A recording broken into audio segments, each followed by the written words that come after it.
اعوذ باللہ من الشیطان الرجیم، بسم اللہ الرحمن الرحیم۔ نالج فیکٹری کے دوستو السلام علیکم۔ ناظرین اکرام، اسلامی مہینے رمضان المبارک کے آخری عشرے کی طاق راتوں میں سے ایک رات، جس کے بارے میں قرآن کریم میں سورۃ القدر بھی نازل ہوئی، تمام راتوں سے افضل ترین رات ہے۔ چنانچہ ارشاد باری تعالیٰ ہے، بے شک ہم نے اس قرآن کو شب قدر میں اتارا، اور تمہیں کیا معلوم کہ شب قدر کیا ہے؟ شب قدر 1000 مہینوں سے بہتر ہے۔ اس میں فرشتے اور جبرائیل اترتے ہیں اپنے رب کے حکم سے ہر کام کے لیے، وہ سلامتی ہے صبح چمکنے تک۔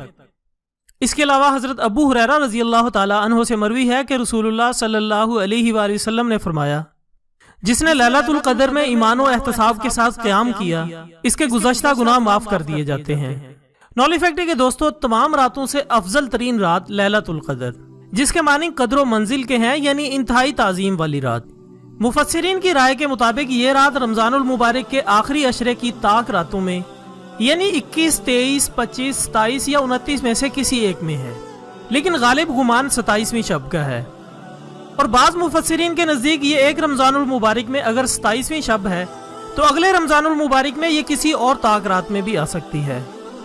اب اگر اس رات کی فضیلت کو دیکھا جائے تو 1000 مہینوں سے افضل اس ایک رات کو کہا گیا ہے، یعنی اس ایک رات میں جو شخص عبادت کرتا ہے تو اس کی عبادت 1000 سال کے برابر ہے۔ معزز خواتین و حضرات، مفسرین لکھتے ہیں کہ اس رات اللہ تعالیٰ کے حکم سے جبرائیل امین بے شمار فرشتوں کے ساتھ نیچے اترتے ہیں تاکہ عظیم و شان خیر و برکت سے زمین والوں کو مستفید کیا جائے۔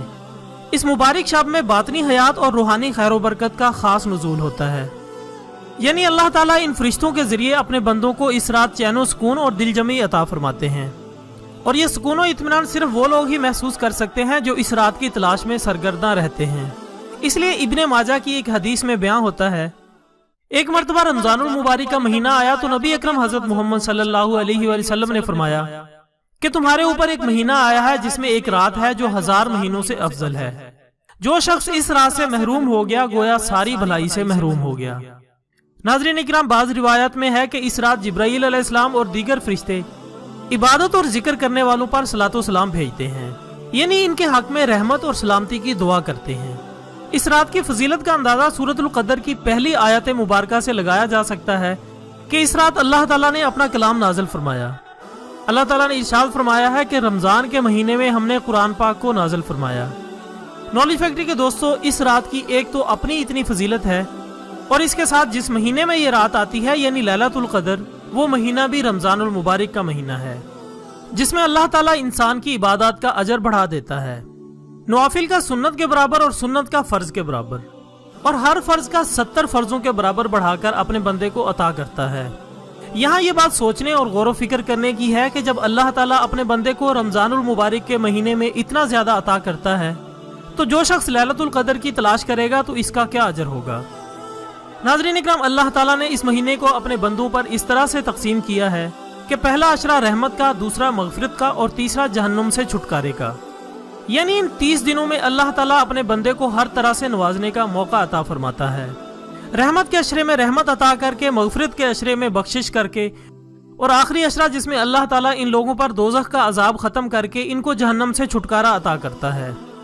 دوستو، لیلۃ القدر کی رات کو سراسر سلامتی والی رات قرار دیا گیا ہے، یعنی اس رات میں مومن شیطان کے شر سے محفوظ رہتے ہیں، اور اس رات میں کسی قسم کا شر نہیں ہوتا، اور اس رات فرشتے اہل ایمان کو سلام عرض کرتے ہیں۔ شب قدر کے لیے حضور صلی اللہ علیہ وآلہ وسلم نے بطور خاص یہ دعا ارشاد فرمائی، اللہم انک عفو تحب العفو فاعف عنی، یعنی یہ دعا اس رات کو کثرت سے کرنی چاہیے۔ اس دعا میں ارشاد فرمایا گیا ہے، اے اللہ، بے شک تو بخشنے والا ہے اور درگزر کرنے کو پسند کرتا ہے، اور ہمیں معاف فرما۔ دوستو، اس رمضان المبارک میں ہم جب شب قدر کی تلاش کریں تو شب قدر میں اللہ تعالیٰ کی رحمت اور برکتوں کو سمیٹتے وقت ان مسلمان بہنوں اور بھائیوں کو بھی یاد رکھیں جو اس وقت غیر مسلم طاقتوں کے پنجہ استبداد میں جکڑے ہوئے ہیں، جن کو مذہبی آزادی تو دور کی بات بنیادی انسانی حقوق بھی میسر نہیں ہیں، وہ کشمیر کے مسلمان ہوں، برما کے ہوں یا فلسطین کے مسلمان۔ اس بابرکت مہینے میں اور خصوصی شب قدر میں اللہ تعالیٰ سے ان مسلمانوں کے لیے خصوصی دعائیں کریں، اور بالخصوص شام کے بے گناہ مسلمانوں کے لیے بھی دعا کریں، اور وطن عزیز پاکستان کے لیے اللہ تعالیٰ اس کو اندرونی اور بیرونی شر سے محفوظ فرمائے، اور صحیح معنوں میں شب قدر کی فضیلتیں سمیٹنے کی توفیق عطا فرمائے۔ آمین ثم آمین۔ اس کے ساتھ ہی آج کی ویڈیو کا اختتام ہوتا ہے۔ کل ملتے ہیں انشاءاللہ ایک نئے ٹاپک کے ساتھ، تب تک کے لیے اجازت دیجیے گا۔ اپنا دوستوں، رشتہ داروں اور گرد و نواح کے تمام لوگوں کا بہت خیال رکھیے گا۔ اللہ حافظ۔